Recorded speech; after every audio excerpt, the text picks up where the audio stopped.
नमस्कार साथियों, आप सभी को 73वें स्वतंत्र दिवस की ढेरों शुभकामनाएं, बधाई। आज हमारा देश अपना 73वां स्वतंत्रता दिवस जो है वो मना रहा है।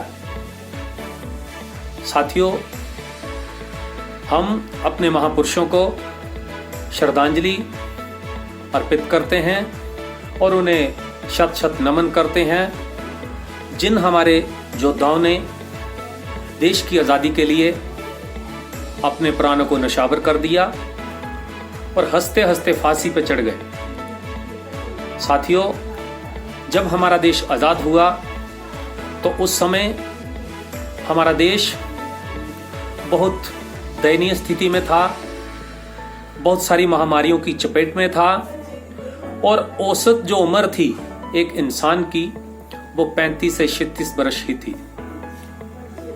हमारे देश में उस समय एक सुई भी नहीं बनती थी।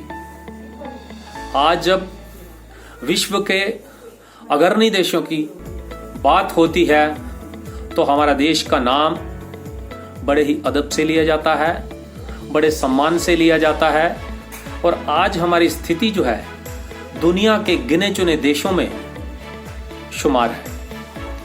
इसके लिए हमारे इंटेलेक्चुअल, हमारे scientist, engineers, doctors, military and paramilitary forces, समय समय की सरकारें, पॉलिटिकल लीडर्स, सभी के सब बधाई के पात्र हैं। साथियों, देश के प्रथम प्रधानमंत्री, जिनको आर्किटेक्ट ऑफ मॉडर्न इंडिया भी कहा जाता है, स्वर्गीय जवाहरलाल नेहरू जी, जब उन्होंने देश की बागडोर संभाली तो उन्होंने देश को बहुत सारे जो संस्थान थे वो दिए, जैसे IIM, IIT, बहुत सारी यूनिवर्सिटीज, इसरो जैसी संस्थाएं और बहुत सारे रिसर्च सेंटर्स वगैरह बनाए गए। और उन्होंने उस समय कहा कि अभी हमें धर्म विवादों में नहीं उलझना है।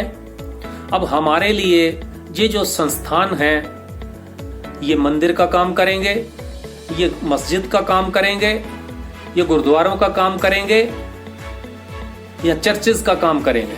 यानी हमें धर्म विवाद में ना उलझ करके हमें शिक्षा ग्रहण करनी है और अपने देश को आगे ले जाना है। साथियों, जिस समय आजाद हुआ हमारा देश, तब से लेकर आज हम अगर उसकी तुलना करते हैं तो हमने बहुत ही तरक्की की है।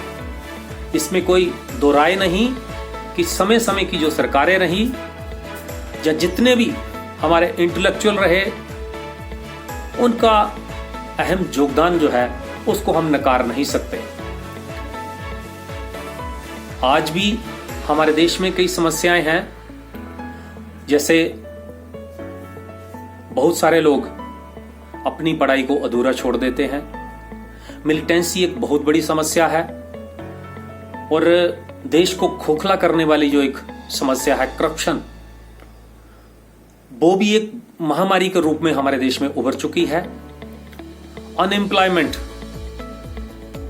भी बहुत बड़ी समस्या है जो हमें आगे बढ़ने से रोकती है।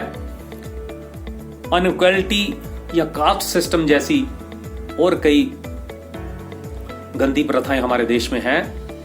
हालांकि हमने काफी हद तक इनसे निजात पाई है, मगर आगे हमें अभी और इसके ऊपर काम करना पड़ेगा। साथियों, मैं सभी से ये अनुरोध करूंगा कि हम इस आजाद देश को और देश की आजादी को बचाएं, आपसी विवादों में ना उलझें, अध्ययन की ओर ध्यान दें कि कैसे हमारा देश आगे बढ़ सकता है, कैसे हमारा देश तरक्की कर सकता है और अब जो महामारी चल रही है कोरोना, इससे हमें कैसे निजात मिल सकती है।